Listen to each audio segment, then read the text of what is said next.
Hello, and welcome to Charted, an astrology podcast. My name's James, and today we are going to talk about the sign of Cancer. So the way we're going to approach this is we're going to look at Cancer from kind of two different perspectives.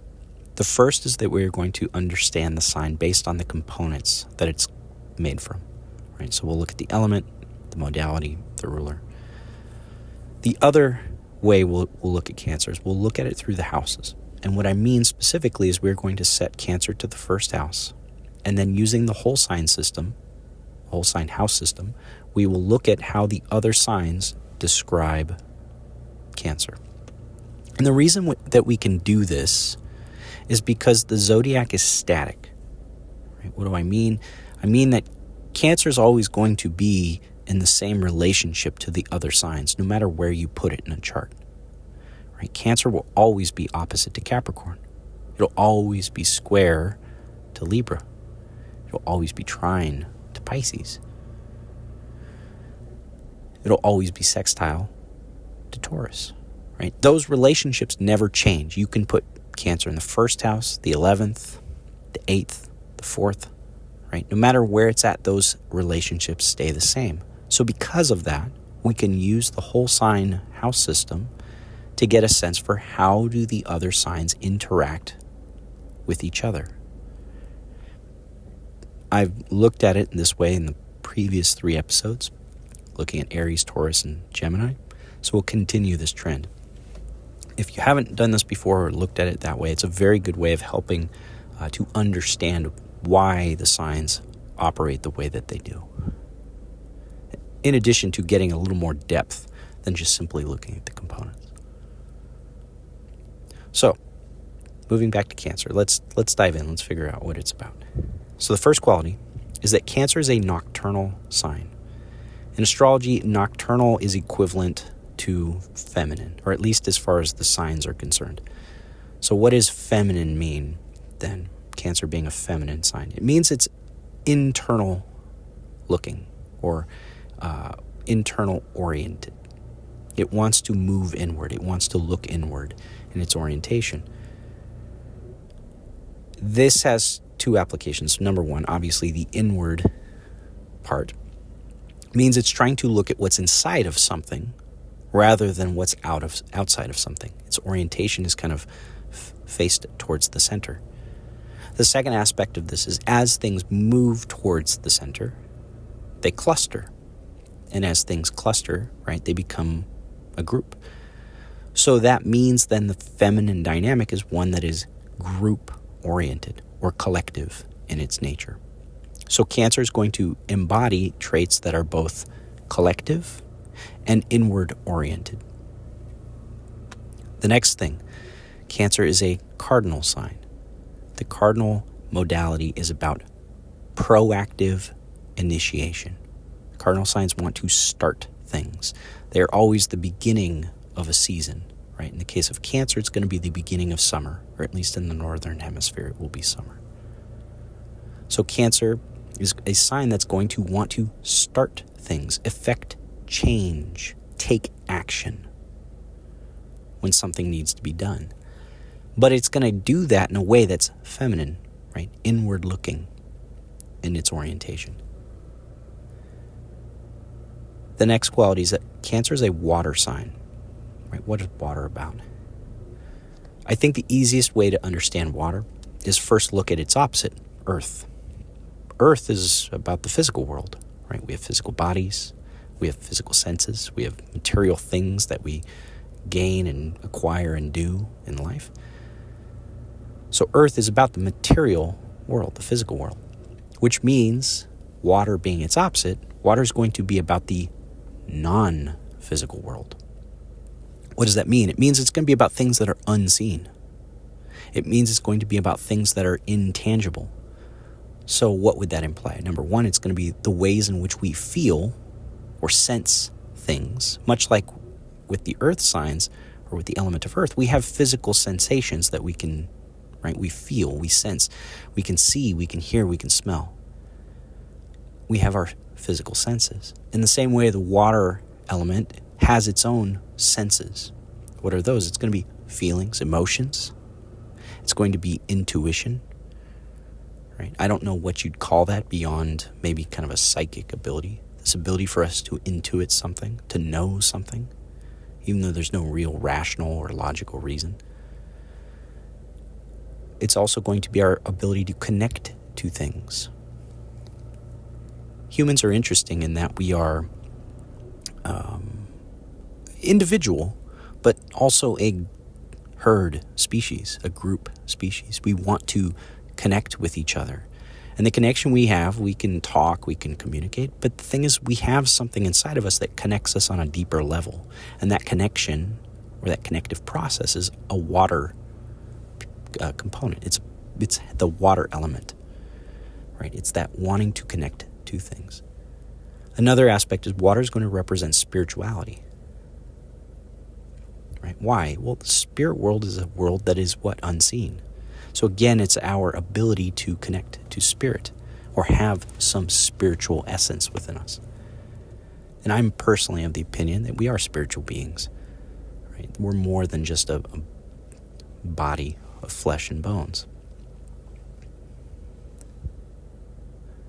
If we think of water, the element, there's a couple things with it. Number one, it's formless. Right? Water, as we know, has no form. It takes on the shape of what container it's in. So in the same way, right, water is kind of this intangible thing. You really can't put a shape to it. Another aspect of water is it's extremely reactive or extremely receptive. Because it's formless, it takes on the shape of whatever you put it in, right? So you can mold it to however you need. It also is very easy to change its state, right? Gas or solid. It's got a very tight window compared to most other elements.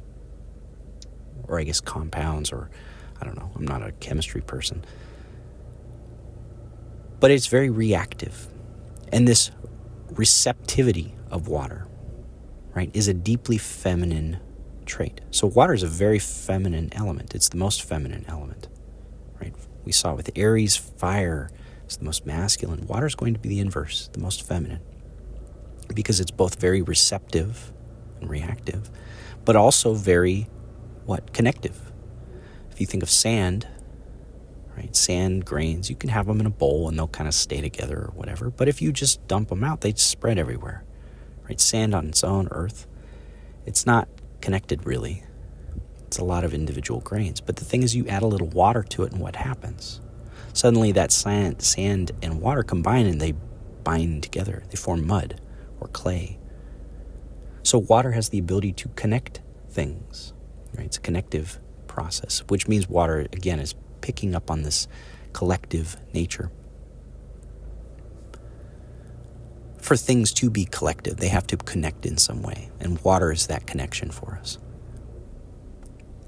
The last component of Cancer is that it's ruled by the moon. What is the moon about? There's going to be a couple things I want to touch on for this. Number one, if we think of what the moon is in the sky, right, how it actually functions. It's a big rock in space. It's orbiting the Earth, which is interesting because it's the only body that we look at in astrology that is not orbiting the sun. It's orbiting the Earth. So it's attached to the Earth. Where the Earth goes, the moon follows.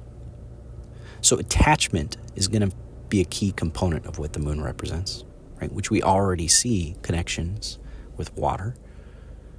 The next piece is that the moon is a light. It's considered one of the two luminaries.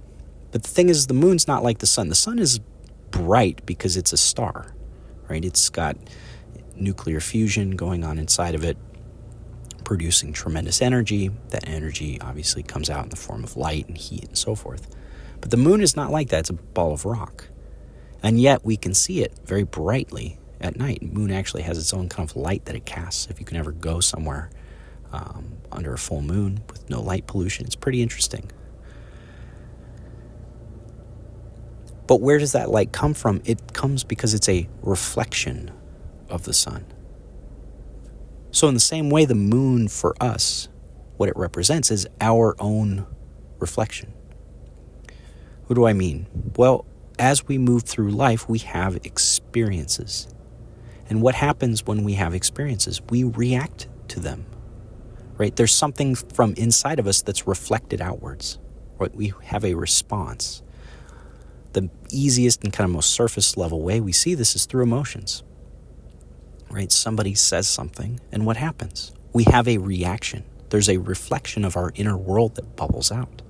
Makes us sad, makes us happy, whatever it tends to be. But even more than that, we can have a lot of other deeper psychological responses as a reflection of things we, say, go through in childhood, right? Or traumatic events we experience, or sometimes really positive events we experience, right? We can have things that bubble up from deep within where we can't really see them. We don't always understand or recognize that they're there. And so what the moon represents then is this mind that we have, the subconscious mind, that shows our, right, reflections coming out of who we are deep down on the inside. As I said, moon is also about connection. So it's how we connect to things, how we attach to things.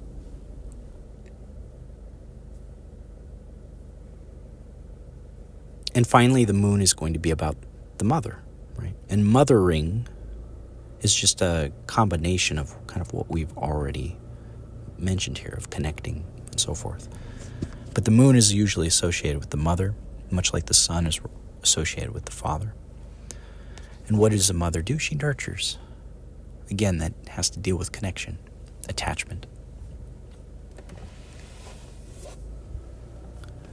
So what do we get then when we put all this together? Right? Cancer is going to be a sign of growth. Right? That's what it's going to represent. It's going to represent growth and growing. How do we get there? Excuse me.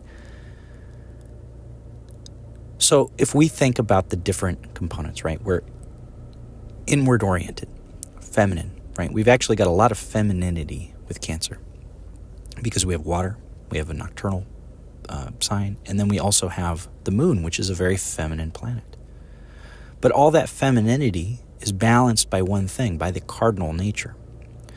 So it's femininity being used in a proactive manner, right? And again, what did I say that the feminine dynamic was? It was internal orientation, right? Moving inward, working inward, acting inward, and also collective. There's a group dynamic, right? And that group dynamic has to be one of harmony in some way, because as things become a cohesive unit, they have to be able to get along, or that unit becomes unstable. And so for Cancer, what its role is essentially, what its mission is to help in that connective process, to attach to something and then support it, nurture it, grow it, right? Affect change, but in a very internal manner. So it's trying to affect the internal change on something else, right? It's, in a way, you could say it's projecting that femininity towards something on the outside of it.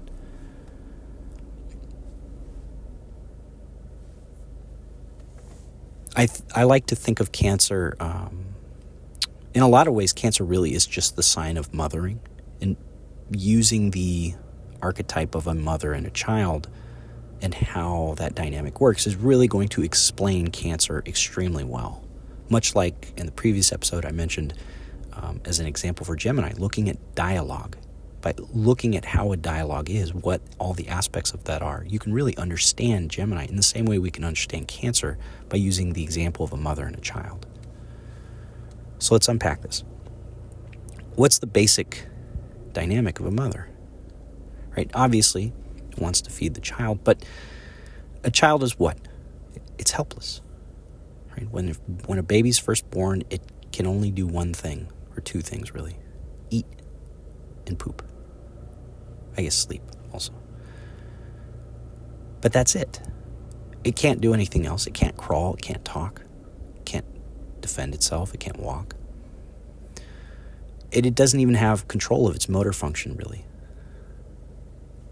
And so something needs to be there to care for it, right? That's where the parents come in, specifically the mom. But more than just the physical development of the child, right? We think of what's happening during the growth of the child from both baby all the way up through, even teenage years, adulthood.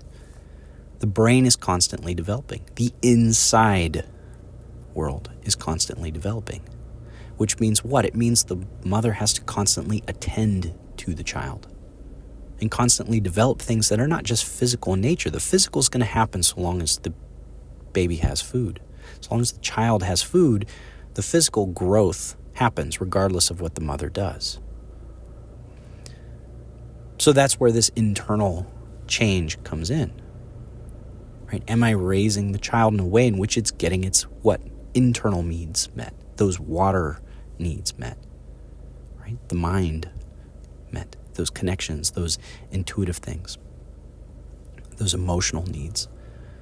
So cancer is really oriented around caring for something in a way that's not necessarily oriented towards the physical. It can be, for sure. Right? A mom is obviously going to feed her children, clothe her children to the extent that she can. But the main orientation for cancer is more towards the inside of the thing. Let me change the inside. Let me address the internal need, because if I can do that, the external will flow through it. One other thing regarding this process is that the Cancer and Capricorn axis is one of a dichotomy between growth and constructing or building. The Capricorn side of building something says, I have to build this thing and it doesn't exist unless I do it. You want to build a table, or you want a table? Your table does not exist until you build it or somebody else builds it. The Cancer mindset, though, is one of, this thing is going to grow and exist and become what it's going to become whether I do anything or not. But if I want it to be fruitful, if I want it to be the best it can be, right? If I want it to be supported, I need to attend to it. I need to nurture it, right? If a child has food, the child will grow up, regardless of how we address it as a parent. But growing up to adulthood, right? Surviving to adulthood is more than just the physical needs. We have mental needs. We have emotional needs. We need to learn. Right? There's basic skills we have to understand. And this is part of the job of the mom, is teaching a child a lot of those things. The basic skills of how to walk, how to talk, how to act within the home. Right? What are those things? Those are internal things.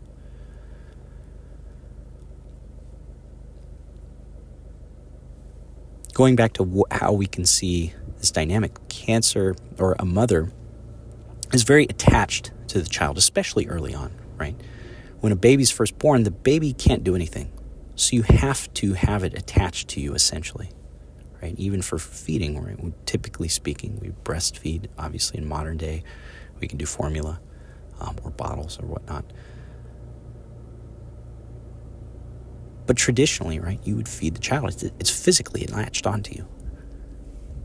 And so this early stage of growing something is a very, very close-knit to the point where the boundaries are no longer there, right? There is no boundaries between the mother and the child. She has to attach deeply to it.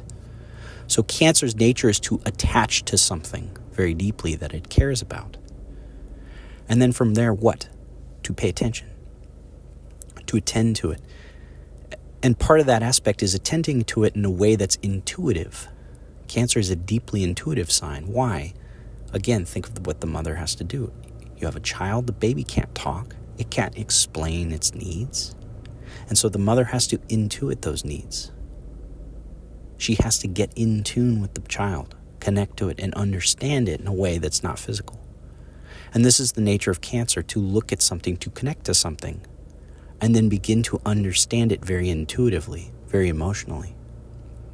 So Cancer is going to be a deeply intuitive and deeply emotional sign. And it's going to have a very potent ability to understand the emotions and the intuitive needs of others.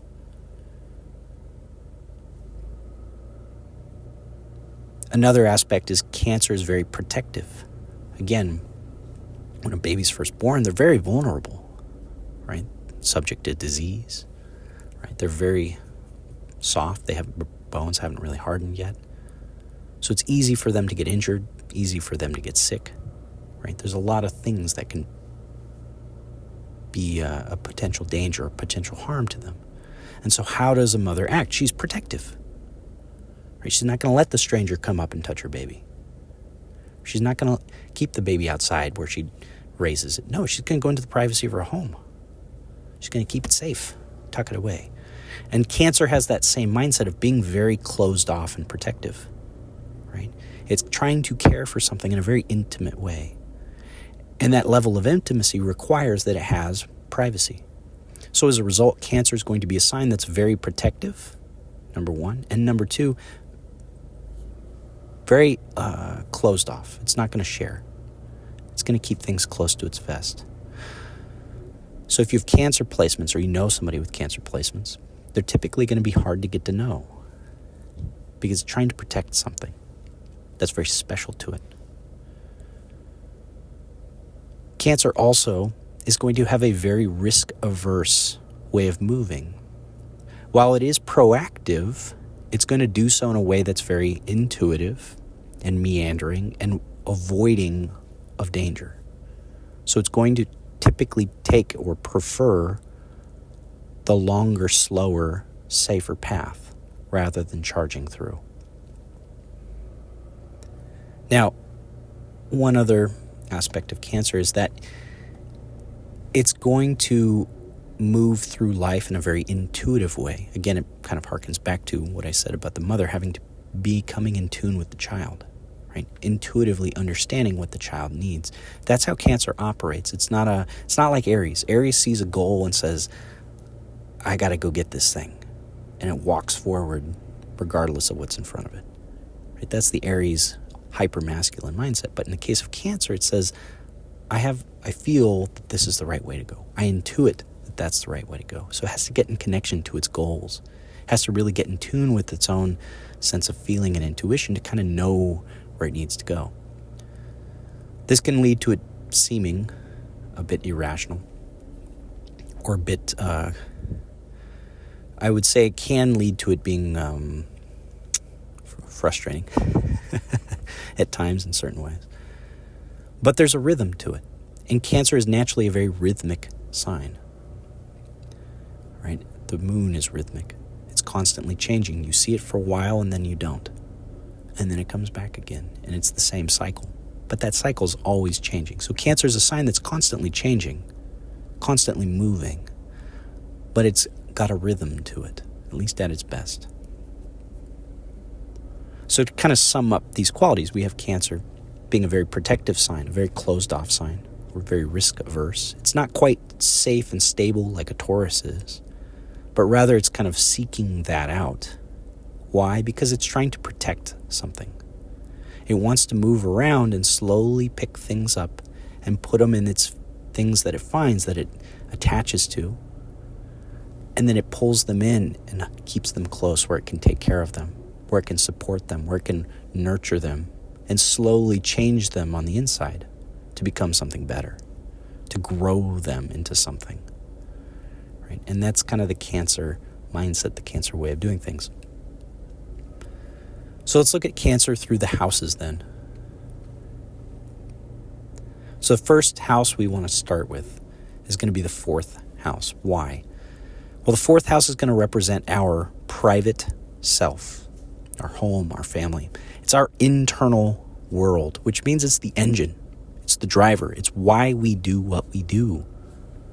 Because it's going to be the core root of how we operate and who we are. And so for Cancer, that core, that engine, is going to be the sign of Libra. What is Libra about? Libra is about balance. It's about social and intellectual balance, right? Libra is an air sign. It's ruled by Venus. It's cardinal. It wants to take on everyone's point of view, and then try to find a compromise, try to find a balance, an equitable solution. Intellectually, it wants to take that same approach, right? So what that means then for Cancer, there's going to be a couple implications. Number one, it means the internal mindset for Cancer is one of collaboration. Let's do this thing together. And this is what separates it from Capricorn. Right? Capricorn says, I have to do this thing. I have to build this thing. Cancer says, no, let's build it together. Let me encourage you. Let me nurture you. Let me change you. You're the one doing the work, but I'm going to come here and support you and build you up with you. Right? In a way that's me not necessarily doing the work per se, but I'm contributing. Pouring out my love and my care and my tenderness so that you can get the goal, the job done.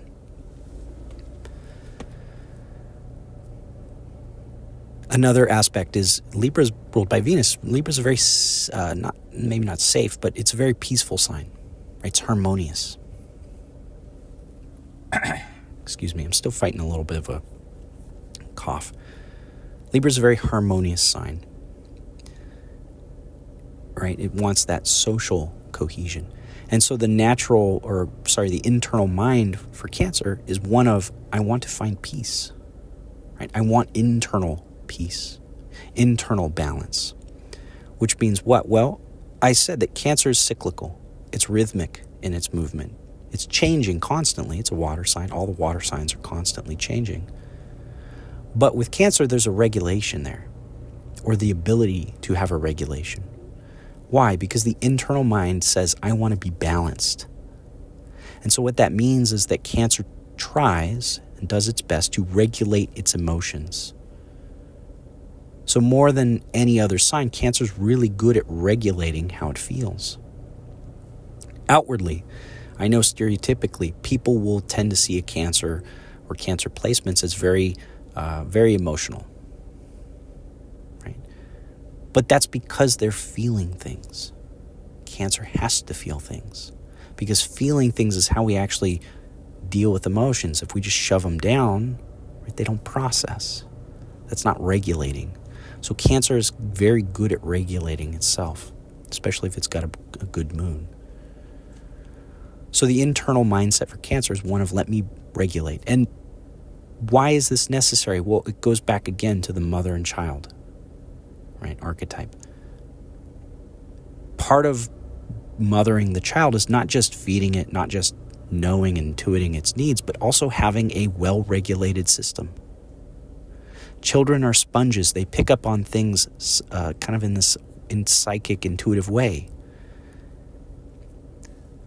You don't have to necessarily do certain actions, right? Say certain things for them to pick up on something. They can feel it. They can sense it. And so if you are a very dysregulated person, right, the children pick up on that. And then they grow up copying that. Children, more than anything, copy what they see. It's that moon, that reflection. And so they constantly imprint what they see from the parents. So if the parents are dysregulated or constantly balls of anxiety and stress, because they don't know how to regulate their own emotions, the children are going to pick up on that, and they will become anxious and stressed. And that will manifest in different ways based on their own personalities and other experiences. But where I'm going with this is it's essential for the mother to regulate, to understand how to regulate emotion, right? That's not to say don't feel emotion, because Cancer is going to feel all of the emotions. It's part of being balanced. Sometimes you're sad, sometimes you're happy, sometimes you're angry. Sometimes you're just feeling a little bleh. But part of that process is understanding, hey, we can feel all those emotions, but we can also regulate them. We can understand, here's how we process them, here's how we handle them, so that we can soothe and calm down and come back to that, balanced and peaceful, harmonious inner world. Because if the mother can be peaceful and harmonious in her inner world, the child can pick up on that. And then the child can grow even that much more. So Cancer wants and needs this inner regulation. It also wants, again, this mindset of looking towards other people, right? Libra is going to collaborate. It's going to take the opinions and the ideas of other people and then try to find kind of a compromise. And so the internal mind is one of understanding the mindset of others. It goes back to Cancer being deeply intuitive, right? So this fourth house for Cancer is one that's deeply intuitive and built around regulation, self-regulation. Now, as I said, it's a collaborative approach on the internal mind, and that's what drives Cancer to be a very growth-oriented rather than construction-oriented, like we see with Capricorn. The other aspect of this is that Venus rules both the 4th and the 11th house. Right? So we're going to have a connection. Whenever you have a connection between two houses, they have the same ruler, they're always going to be linked in some way. What's the 11th house? 11th house deals with our hopes, our dreams, our goals. It also deals with society and friendship and our social groups. And the 11th house for Cancer is going to be Taurus. And so there's going to be a link between the home, the family, the internal world, as well as the goals and the dreams that Cancer has. So this need for self-regulation is exceptionally important for Cancer, because if it's not self-regulated, right, if it can't find that internal sense of balance, it's also not going to be able to achieve its goals, or at least not very well, not very easily. So the more that Cancer can self-regulate, the more it can kind of find that internal harmony, the more it can seek out and chase after its goals, the more it can also grow its social groups, which we'll come back to. Look at the other psychological houses for a moment. Let's cut to the 12th house. The 12th house is what we don't understand. It's subconscious. It's also the house of loss, right? The house of isolation, the house of undoings. So what is that for Cancer then? So what Cancer does not understand consciously, or what only shows up subconsciously, is exchange. We talked about this in the previous episode. Gemini is about exchange. Gemini is in the 12th house for Cancer. So what that means is Cancer is not very forthcoming. It doesn't share or exchange things very easily. Why? Well, again, it goes back to protection. I'm protecting something. If I'm protecting something that I'm attached to, I don't want to tell everybody about it. I don't want to share what's going on, because that's not important. That's not conducive to what I'm trying to accomplish, so I'm going to forget about it. The trouble then is that Cancer comes to a point where it doesn't share very easily, and this causes problems for certain things. We'll come back to that, problems that it causes. But it also means Cancer is going to be very closed off and very private oriented sign. And I think all the water signs generally are pretty private, each in their own way, but Cancer especially is very private, very closed off, hard to get to know. That also means then that Cancer is going to exchange what? Exchange the subconscious.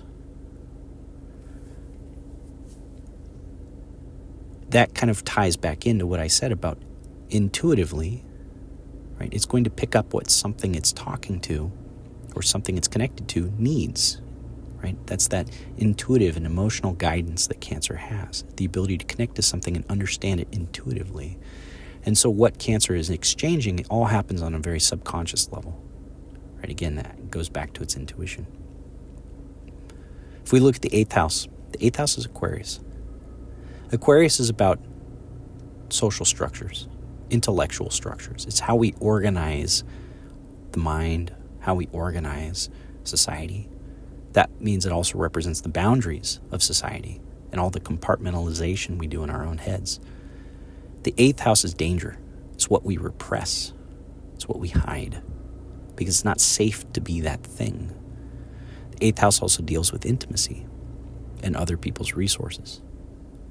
So what does it mean then for Cancer to have Aquarius in the 8th house? Well, it means, number one, the thing that Cancer is repressing is boundaries, is social boundaries.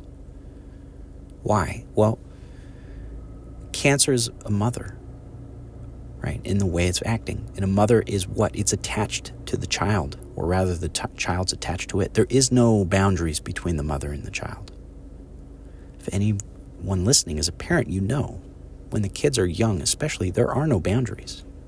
They don't understand boundaries. That's something they kind of have to figure out as they get a little older.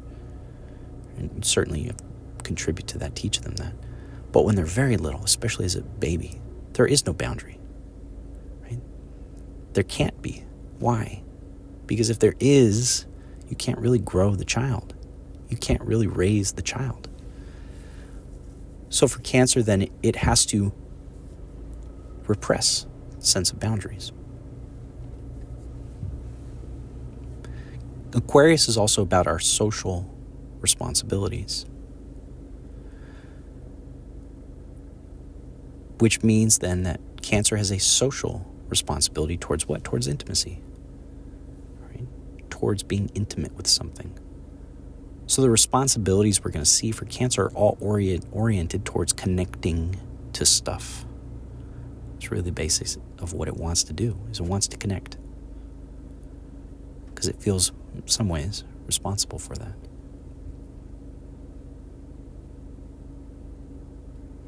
Another aspect is that it represses compartmentalization, right? And this allows it to have, again, good sense of what? Emotional components, emotional regulation. It can feel the full spectrum of things in a way that can be healthy. Part of the difficulty for Scorpio, we'll get there in several more episodes, is that Scorpio internally compartmentalizes everything, which can lead to problems because Scorpio attaches to its emotions. But part of that is because they're compartmentalized. But Cancer represses that notion. It says, I don't need to do that. Also, Aquarius is eclectic. And so the way in which Cancer treats intimacy, right, treats its connections, is going to be very eclectic. It's going to take note of lots of different aspects, pull on lots of different things. So Cancer is actually very good at understanding something at an intuitive level. If we look at the 7th house is going to show what we want, right? What we desire, because it's what we are not. And so what is Cancer not? It's not physically responsible. It doesn't mean it's lazy, but rather its orientation is not towards building something itself. Again, it's collaborating, it's supporting.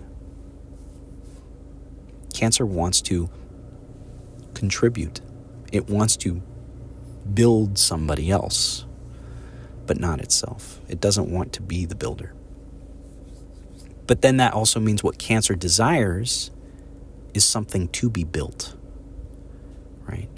So it's looking for something that's responsible, something that's going to construct. Right? What? Safety. Ties back to the 11th. So the Cancerian approach is one of, let me project construction. Let me contribute to the construction, not be the constructor. Right? And that shows the entirety of the, again, let me grow something, let me tend to it, let me nurture it kind of nature that Cancer has. It's not trying to build anything, but it's rather trying to plod along and help everyone else out. Let them build things, but let me change them internally. Let me help them, let me support them so that they can be the best builders they can be. Cancer is also looking for something that can build. Why? Because it itself is not a builder. Which means from a partner perspective, Cancer wants partners who are responsible, who are capable, right? Particularly in the physical world. And then it wants to what? Support them. The 7th and 8th house are both ruled by Saturn for Cancer, which means intimacy and partnership are linked. Right? The attachments cancer has are very, very deep by necessity. Now, this is where the 12th house kind of comes in a little bit. Capricorn is about slowly building something. So the way Cancer attaches, the way Cancer gets to know something that it wants or that it partners up with is through slow chipping away. And as I said, exchange, communication is in the 12th house. It's not very forthcoming. And so this means Cancer is naturally very hard to get to know and has a hard time getting to know other things and letting other things get to know it. And this is a source of problems for Cancer. Because on the one hand, it deeply wants to attach to something, but at the same time, it's very closed off, which makes it hard to attach. And that's the trouble. That's the rub. We'll also see, if we look at the third house. Third house is Virgo. It's the other Mercury-ruled sign. Third house represents our local space, represents our skill sets, represents communication. And so the third house and the 12th, both being ruled by Mercury, means that there are what? Right? A connection. The connection being, in this case, the 12th house, loss, undoing. So what is the undoing, or what is a source of undoing for Cancer? It's going to be its communication, right? It's also going to be its daily practices. Cancer that does not have good daily practices or good prudence is going to be in trouble. It's going to frequently have its own set of issues. Let's talk more about the third house here for a moment and move away from that connection right there. So what is Virgo about? Virgo is a sign of prudence, right? And the third house being our day-to-day, being our local space, being our daily practices, means that Cancer is very prudent in the way it goes about its day-to-day. It's very cautious. And if you watch how a Cancer operates in life, they are very risk-averse. They prefer the slow, long, winding path if it's a path with the least amount of danger, the least amount of risk. Right? And that's how Cancer tends to operate. It also means in its communication style is one of what? Prudence. Again, that ties back to it doesn't share very easily, which is why it takes such a slow approach in getting to know things. Right? That Capricorn 7th house. But on the flip side, more positive side, Cancer is going to be very attentive to what's around it. And this makes sense, right? Cancer wants to grow things. And the way you grow and nourish and nurture something is you have to be attentive to it. And so Cancer is naturally very attentive to what's going on near it. Virgo is a very detail-oriented sign. I would say one other thing is that third house represents our daily practices. Right? The third house is also the joy of the moon. Why?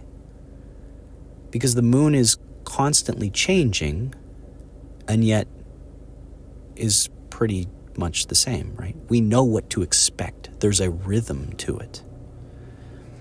And much as our day-to-day changes, there's a rhythm to it, or there can be, or there should be, right? When we think of what we do on the day-to-day basis, we set habits, or in some cases, we set rituals. And when we have habits and when we have rituals, and when those are good habits, good rituals, right? Brushing your teeth every day, taking a shower every day, that provides for good things to come. And so Cancer naturally is very attentive to its daily practices, very attentive to its day-to-day life. Takes particular interest. Why? That's part of that helping it find that balance. Right, that internal balance. If my day-to-day, I pay good attention to it and I take good care to, right, establish plans, establish good routine. Good routine is going to be really good for me on just a regulation basis. But not only that, going back to caring, you think of children. Children excel when they have routine. It's extremely good for children when they have a routine, especially young children. So for cancer, having a sense of routine, having a sense of structure to its day-to-day, right? That isn't just complete randomness, but rather more formulated, right? Well thought out approach allows it to excel, to build up traits that are good habits, both for itself and for the things it's trying to take care of. And then to touch on the 11th house one more time, right? The last of the social houses. 11th house is Taurus. Taurus is about what? Stability, safety, peace. It's where we want to build a comfort castle. And so where does Cancer want to build a comfort castle? It wants to build it in its social groups. It wants to build it in its friends and followers. It wants to build it through its hopes and dreams. It finds safety in pursuing its goals. It finds safety through its friends and society. And so what Cancer is trying to do is slowly, prudently, safely move through life towards its goals and to act as a place of what? Comfort and safety towards its friends. Act as a place of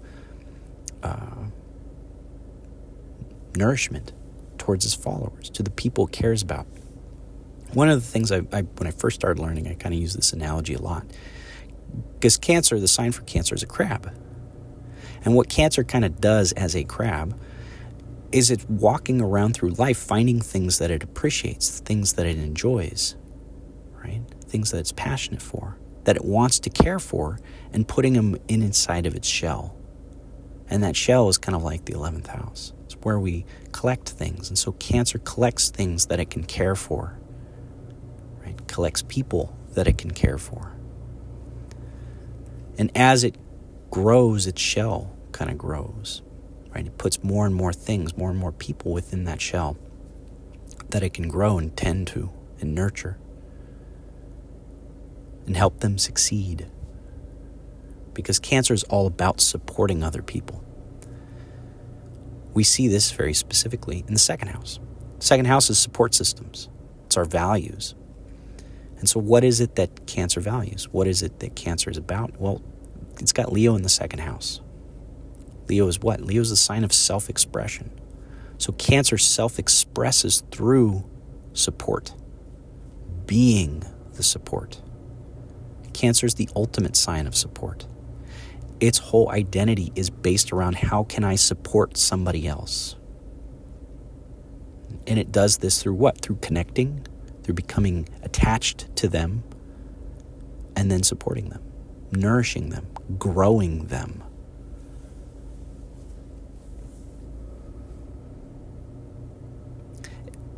The other aspect of having Leo in the second house is that it means that Cancer is pretty self-sufficient as a sign. It's pretty independent, oddly.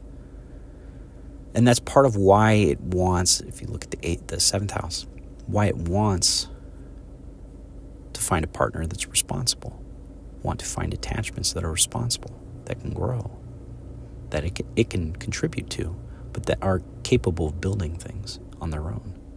Because it wants to support them.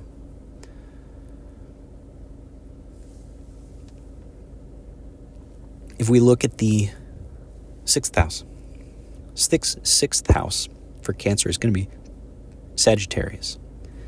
Sagittarius is where we find meaning. It's about finding truth. It's about finding meaning, about finding purpose. And so where does Cancer find meaning? It finds it in the sixth house. What is the sixth house about? Sixth house is about service, servitude, and tackling conflict, how we handle obstacles. So for Cancer, it finds meaning through being what? Through being of service to other people. Right? Again, second house, how does it self-express? It self-expresses through being the support. Where does it find meaning? It finds meaning through serving others.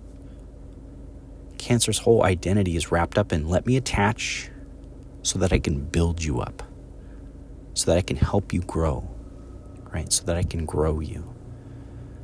It's trying to change the internal world of something else in a positive manner, in an effort to make it better.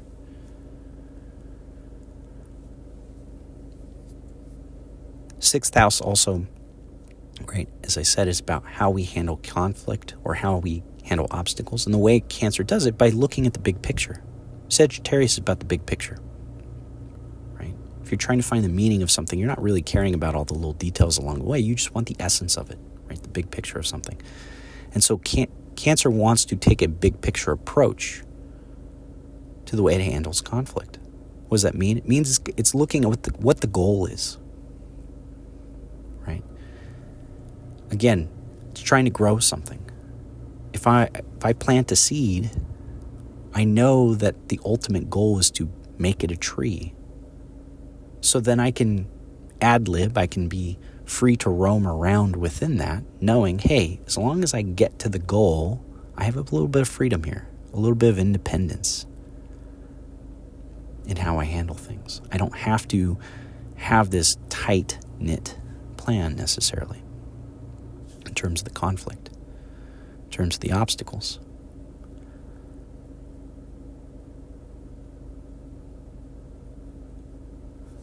If we look at the 10th house is, and this is, again, why Cancer is oddly kind of independent. It's got Aries in the 10th house. 10th house is about our public life. So what does that mean? It means publicly, Cancer is very independent. It's a go-getter to an extent. Why? Because it's trying to act. It's trying to self-assert through what? Through the public. It's trying to achieve its goals through other people, essentially. Because it's trying to build them up. It's trying to care for them, right? Care for others so that they can build society.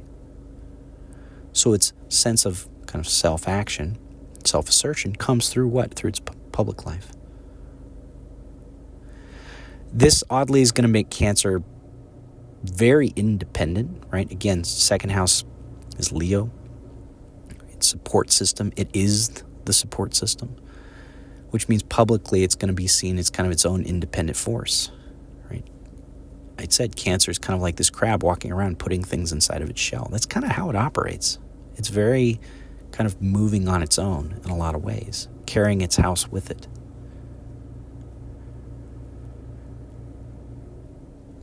Now, one other aspect of that is Cancer is going to have some sharp claws, right? One, Aries in the 10th house means it's willing to confront things, right? And there's this kind of mama bear energy, right? You think of how is a mother with her child? She's very protective, right? And protective means gonna lash out at the bad guy, gonna lash out at that person who's coming over trying to touch my child. Back off. Or you think of an actual bear, right? You get between a mama bear and its cub, look out. You're in deep trouble. Putting yourself at risk.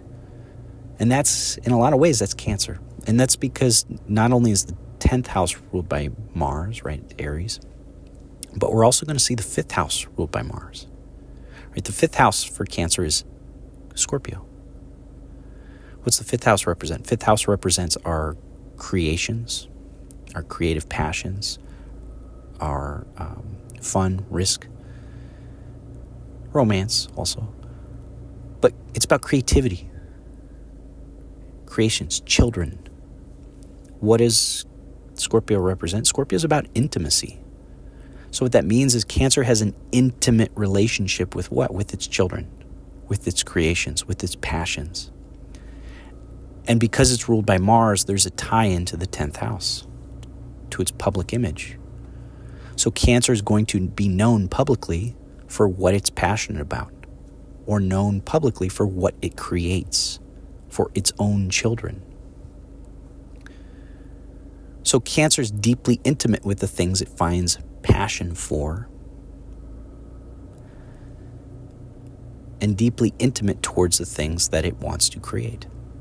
Right? And this, again, we saw this in the 8th house, right? Repression of boundaries. Let me get close to something in a way that's almost smothering. Right? It wants to get to know deeply what it's interested in.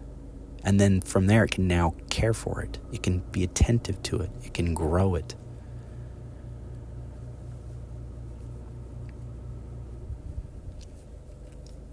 The other aspect of this, right?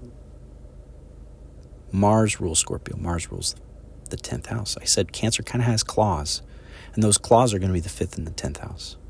It's going to be very passionate, but also very assertive, right? It's willing to fight. Both those signs are willing to fight. Aries more so. Scorpio will certainly fight a defensive battle.